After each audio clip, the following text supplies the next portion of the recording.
Hi everyone, welcome to Miss Adams Teaches English Language and Literature A-Level.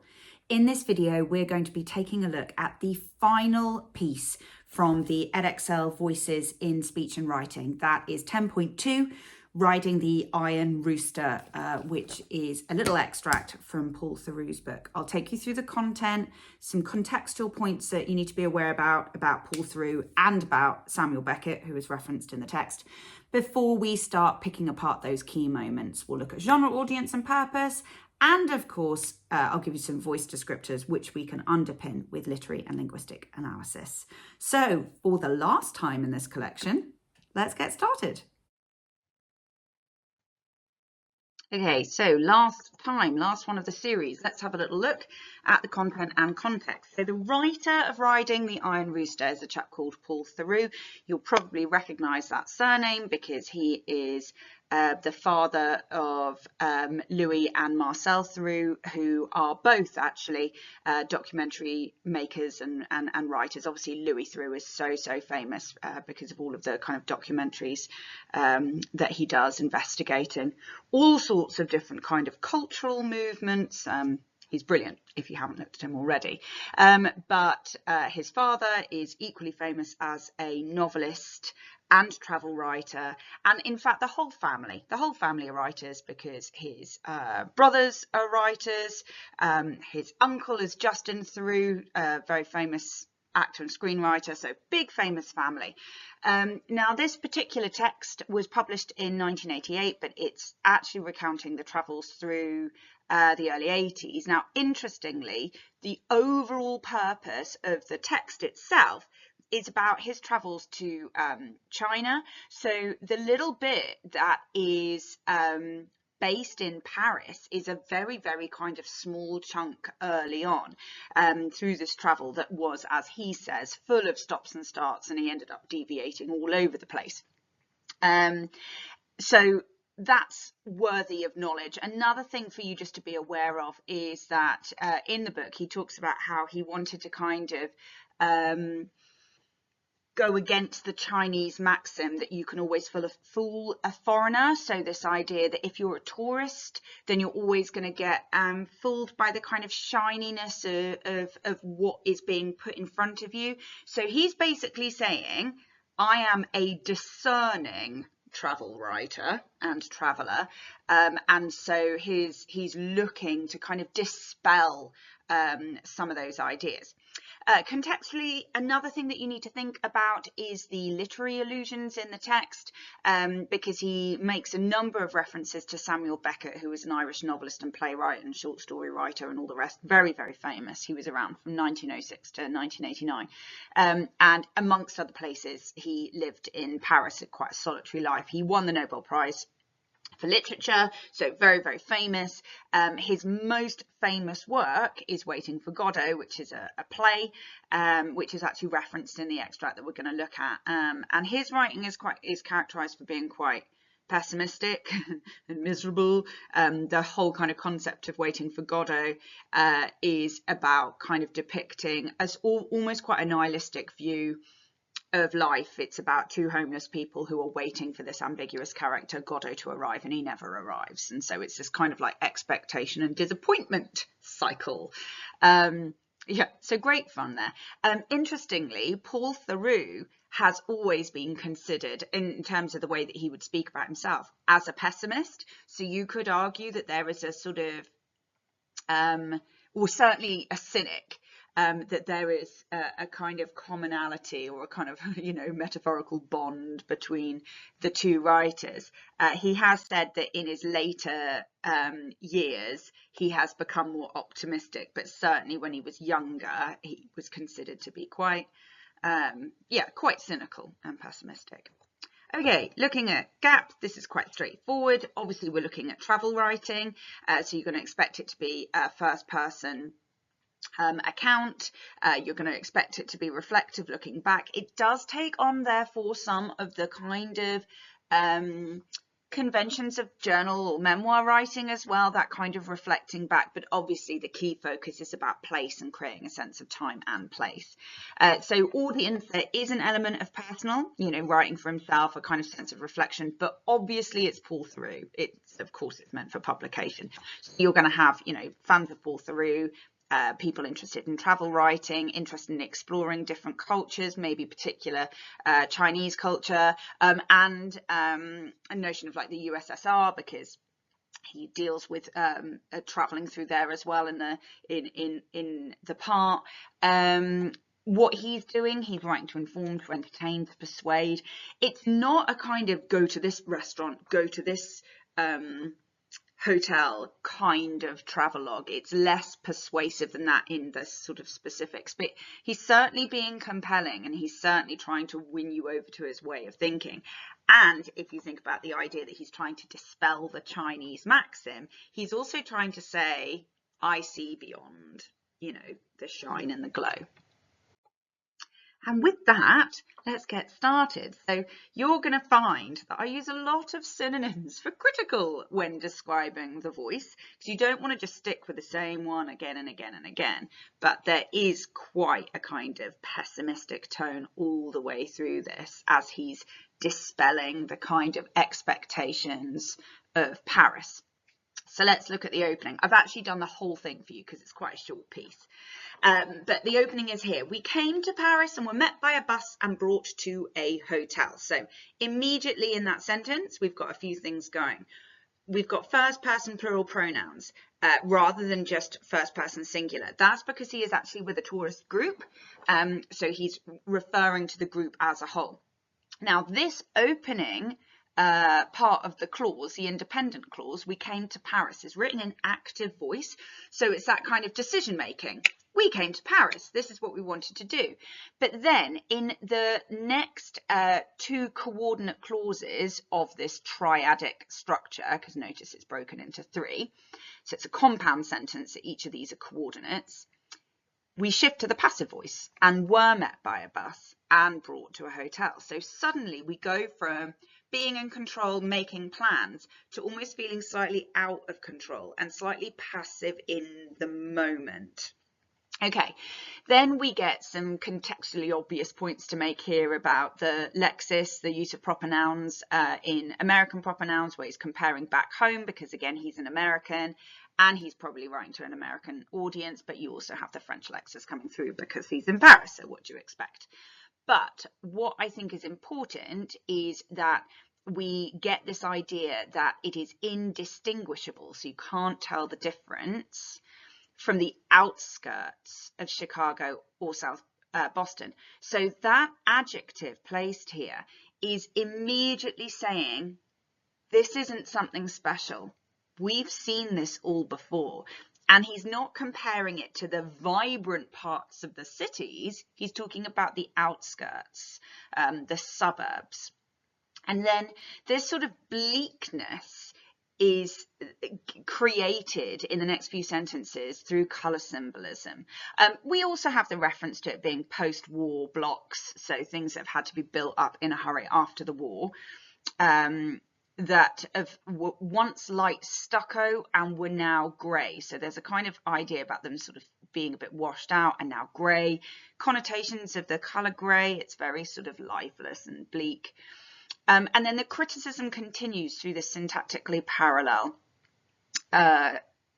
section. This part, the two, so what we've got here is we've got the main clause and then the coordinate. There were too many of them, so note the intensifying adverb there, and they were too close together. Okay, so again, the same intensifier being used. So we've got two kind of parallel phrases that are both offering intensified criticism. And people said, so we've got another coordinate clause. And then what we do is we move into direct speech, which is brilliant because the direct speech is, it's another little sneaky triad. He loves his triads, they're everywhere. But they're all interrogatives or rhetorical questions, you know, and all of them show disbelief. So we've got, is this Paris? Is this France? So note the way that that's amplified. where's the Eiffel Tower? So he's drawing on typical expectations, tourist expectations, yeah, that you're going to see these things that you immediately recognize, like, for example, the Eiffel Tower. It does sort of downplay the intelligence, I suppose, of the people on the group with him. You know, this idea that no matter where you are in Paris, you're going to be able to see the Eiffel Tower, for example. Maybe. And then we've got a little bit of that kind of satirical tone. Okay, he uses dark humor and it's really, really emotive. He uses a lot of hyperbole. And before we get to that, so he says the center of Paris is a masterpiece of preservation. So note the metaphor there and the hyperbole, drawing upon the kind of expectations of Paris in the midst of it, i.e. where the Eiffel Tower is. And you've got this noun here as part of the metaphor that refers to beautiful pieces of art. So it's a kind of reference to the kind of cultural heritage as well of Paris. And then we get the juxtaposition. But the suburbs such as this one are simple and awful. Note actually how simplistic those base adjectives are. Simple and awful. He doesn't need metaphor for that bit until this bit. The brutal pavements, so note the personification of the pavement, suggesting almost a sense of cruelty and suffering, and high windows of Saint-Jacques seem designed to encourage suicide. So darkly emotive, massively hyperbolic. It is over the top, it is satirical in tone, but he certainly is demonstrating a kind of real disappointment in how bleak it all seems, even if it is done with a bit of exaggeration. Okay, and we've got a little kind of shift here. So then I was told, so quite reflective, past tense, funnily enough. Now this parenthesis we have, it creates quite a sarcastic tone, and it's relevant because what he's just said about suicide. So he's linking the idea that Samuel Beckett lives in this bleak place with the joke about suicide before. So that, funnily enough, is like how fitting, you know, how obvious that Samuel Beckett would live here, because as we know, his plays are often about misery. Oh, in fact, it's written down here, so he gives us this contextual information for anyone that doesn't know Beckett's plays. Sheer pointlessness and utter misery of human existence. So very, very emotive language again more hyperbole, and it's creating that sense of nihilism once more, this sort of what's the point of life. I thought, no wonder. So getting internal kind of thought process there, and we've got, you know, little exclamative section here, no wonder. So again, it kind of ties in with the tone, the sarcastic tone here from the parenthesis. I was told, so notice how we're still in passive voice, these constructions, I was told, I was told. So repeating again the sort of, I suppose, structure of the tourism trip, you know, where you have a guide that sort of you sit back passively where you're given the information. So I was told that he often came over to our hotel, the Hotel Saint-Jacques, to have a morning coffee. So there's almost a sense of excitement there, you know, where literary great is in your area. But then the description of the hotel is sort of disappointing. So we've got this, these little adjectives, newish, so nice and informal there, spick and span place. So spick and span is a collocation, i.e. Two words that you normally see together, associate together. But there's something quite soulless in the notion of a newish spick and span, sort of overly tidy. And again, that's emphasized through the personification that they resemble the lonely hotels outside American airports. So not places people would want to go to, but places that people have to go to during, you know, like on a layover. Again, we have got the reference back to the predominant audience here. Beckett came here for pleasure. So we've got another rhetorical question there. In this case, it's very much his. So there is a kind of mirroring of the disbelief of the other American tourists that he quoted. But in this case, it's his own disbelief. And it's centered around his expectation of what Beckett's life would be like as probably maybe a literary hero. And then the kind of disappointment that he realizes in how he lived. And that's developed in this idea. I love this little bit here. So we've got another triadic construction, but it is syntactically parallel. And I want you to really think about the verbs being used. So I walked the streets, I lurked in the coffee shop, I prayed for him to appear. So that's our little triad of syntactically parallel clauses. But I think the verbs are brilliant because they escalate. So we go, I walked. Yeah, so that's standard. Then you get I lurked, which suggests being a little bit more shifty, a little bit more kind of not suspicious, but a little bit more desperate. And then finally, you get the verb I prayed. So the kind of impact, the emotional impact of those verbs amplifies and escalates as it goes through the triad praying, really demonstrating just how desperate he is to see this, to get a glimpse of him. But nothing. So disappointment, expectation, disappointment.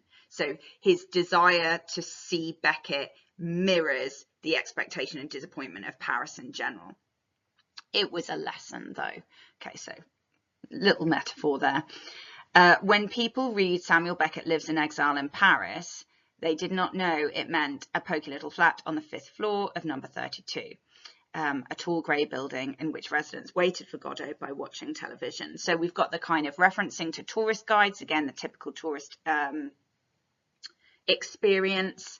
And then the disappointment is reflected through these adjectives, okay, these attributive adjectives, pokey and little, that re-emphasize each other because pokey means sort of small and claustrophobic. And then we've got a literary allusion, little pun. He's like, whoa, they're waiting for Godot, because that is, of course, Beckett's most famous play. But what a miserable depiction of life if he says that all of the people in this place are waiting for Godot, and we know contextually that in the play, Godot did not arrive, and they're doing it by watching television. So there's a real sense of the mundane. So you've got this juxtaposition of expectations with the bleak, mundane, trivial reality. And then you get another reference to place. So we've got this adverbial of place here, and it was 17 stops on the metro from the centre of Paris, the left bank, the museums. So this triadic construction is all about the kind of normal places that you would visit in Paris, the kind of tourism-y bits, and he's just drawing attention to the fact that it was so far away. And that is in physical space, but it's also a kind of figurative, it's so far away from that expectation. Okie cokes. So what we have here is a real shift in tone. Now the ellipsis is just saying they've cut out a bit. All right, it's not him doing ellipsis. But look at the narrative style. It was a wet black morning in Paris. Okay, so you've got pathetic fallacy. Again, it feels very bleak because it's wet and black. But then there's almost something quite sort of romantically, like the phrasing is it is certainly quite rhythmic and quite beautiful and certainly very atmospheric. The street sweepers and milkmen doing their solitary rounds by the light of street lamps, and just as dawn broke over the eaves and chimney pots. So see what I mean about this narrative style and this sort of tranquility created through the sibilants, and then he just smashes it on its head by ending with the main clause, so of the sentence, we plodded out of the Gare de l'Est. So that dynamic verb plodded suggests like lethargy and frustration and slowness. So again, you've got this, he's so sneaky. You can tell he's a great novelist as well. So you've got this sort of like atmospheric setting building, and then anticlimax as we actually get to see like them as they're moving along. It's almost an example of bathos with a B, so that sense of anticlimax. I thought we had left the suburbs behind in the Rue Saint-Jacques, but there were more, and they were deeper and grimmer. So more of that kind of sense of disappointment demonstrated through the comparative adjectives, deeper and grimmer. more focused on expectation versus reality. So you've got the people in the group with their faces at the windows of the train. So that sense of excitement and anticipation juxtaposed then with shock and disillusionment. It wasn't gay Paris. Little collocation there, gay Paris. So that's setting up the expectation of the sort of frivolity and excitement and bright colours of the city. So it wasn't gay Paris, so disappointment. It wasn't even Cleveland. So we've got a little bit of syntactic parallelism there, with one exception, that we've got this little sneaky adjective in this case, or determiner. Actually, it wasn't even Cleveland. Basically saying it's not even a place in America. Like, again, a well-known, perhaps not particularly exciting place in America. So not only is it not hitting the expectations of Paris, it's not even hitting the expectations of home. The Americans looked very closely. We were unused to this. So again, there's a setup of expectation. And then finally, last bit, so drawing now on the kind of cultural understanding of the American audience. So we're back to the first person plural. We put up suburbs too quickly and cheaply for them to wear well. So we've got our little adverbs of manner, quickly and cheaply. So he is also criticising American suburbs, but he goes on to develop this through, that's right, another triad. We expected them to decline and collapse and be replaced. So there's a sort of sense that everything keeps moving in America. So it's always going to look new. You're not going to hold on to these sort of like old and, you know, sorry looking buildings. So they weren't built to last, and they look temporary because they are temporary. So that repetition backs that up. But French suburbs, and note we've got a little bit of parenthesis with yet another triad, villas, terraced houses and blocks of flats, are solid and fairly ugly. And their most horrific aspect is that they look as though they will last forever. It's a very kind of sardonic, dry wit there in the horror, because obviously you want normally something to last forever. So the fact that they look like they will is shocking because they are both solid and fairly ugly. Again, the adverb of the sort of intensifying adverb there, fairly ugly, although it undermines it slightly, creates that sort of sarcastic tone. We've got another kind of reference culturally now. We've got to London, so the idea that the city of London has got all of the excitement, but the outskirts not that exciting, apparently. And then we're finishing up in a rhetorical question. How could houses so old look so awful? So I think that's coming back to the idea that when you think about heritage and when you think about looking at buildings that are old, you want to see something beautiful, you want to see something awe-inspiring, but the reality of the situation is that most of the time they're just humdrum. What a miserable piece, sorry. Ooh, finishing off the Parrot anthology with just bleak disappointment. Sorry about that. Don't blame me, blame Edexcel. That is it from me. I've got one more video that I'm going to do for you guys, which is all about how to kind of structure an essay and your response. If there's anything else you want me to cover, do just drop me a line and I'll see what I can do. I know that this current exam is coming up quickly. If you've got any questions about this text, just drop me a line in the comments and I will get back to you. Thank you again. Happy revising.